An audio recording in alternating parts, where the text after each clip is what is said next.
Hey guys, Natasha with the Day with Ethel vlog. So, by God, this is book 3 in the Hayden family by Jennifer Millikin. This is the Outlaw. This is Wyatt and Jo's story. Now, when we read about Wyatt in book 1 with Wes and Dakota, and then book 2, with Warren and Tinley, you kind of knew Wyatt's an outlaw. He's reckless. He's reckless with everything he does. But really, is he reckless and we're just judging a book by its cover? Because the Wyatt that we read is a Wyatt that I'm totally in love with. Now, we met Jo in book 1 and book 2. Jo works for Dakota and she has a past. And you always kind of wonder whenever she had something to say, you're always like, there's more to her story. Sure enough, we got the rest of her story. And it's a story that I applaud. And I really wish this was true life, because I would write a check right now to the Wildflower just because I knew the meaning and what it was for. And we need more people like Jo and Wyatt in our world. We need those outlaws. We need those people that kind of push the law to the limits, but for the good, to help others out. And that's definitely what Wyatt has done. At the very end of the Maverick, you kind of just thought, Wyatt, what are you doing? Are you doing something you shouldn't? Like, are you kind of like tarnishing the Hayden family name? But as you get to know Wyatt and you read his story, he's not. He truly sits back and he's a watcher, and he sees things that shouldn't have happened, and he tries to correct it in the ways that need to be corrected without you even knowing that he did it. But now Jo is kind of stuck. She had an opportunity and bought this broken down ranch, and she's going to turn it into a camp. And it's a camp for people that just need a second chance. It's a camp for kids that are struggling with, either depression or just substance abuse or just life itself. And they just need somebody to care and listen to them. So Jo took this opportunity and she's going to do it. But Wyatt has to have some community service. So Wyatt is there every day to help her. Mind you, these two are oil and vinegar, and something happened to them in the past. And we all know it. Wyatt just doesn't remember it.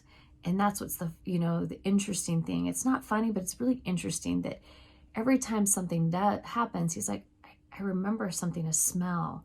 I remember a vision. And he can't put, the memory to out loud because he's trying to piece the pieces together.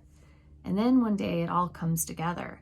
And these two are no longer oil and vinegar. They're passionate and they're combustible, because the passion that Jo has had, almost like this candle she's burned for Wyatt for years, is truly magnificent. And Wyatt has always known her and always knew that she was something special, but he never said it out loud. And she just thought he just said it because he just wants to get in her pants. Lo and behold, Wyatt's been watching her too for years. And it's interesting to see when he depicts her, it melts her even more.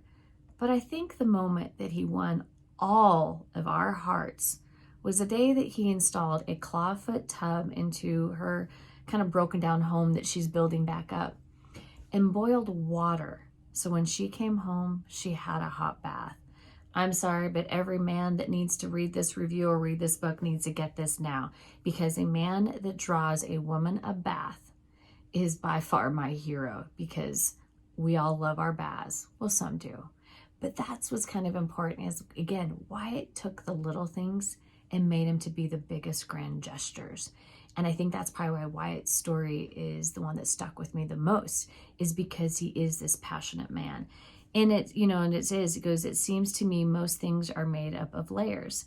And that's true. We kind of see there's the layer of the primer, the paint, and the protective coating. And that's truly Wyatt. We get all the layers. And undoubtedly, Wyatt has to kind of overcome some emotionals for him, his feelings that he has with his family, and how he thinks people perceive him. And again, Gramps has a lot to say. But Jo also kind of has to come back in, kind of her past comes to the future, and she deals with her past in a good way. And it's the way that Wyatt handles it that makes it even more special. Now we're going to go into book 4, and I really, truly think the sister has a lot to say. Guys, it's in the links. Go get the book, read Wes's story, go read Warren's story, and then now go read Wyatt's story, because you're not going to be disappointed. every story gets a lot better and a lot sexier. Talk to you later. Bye-bye.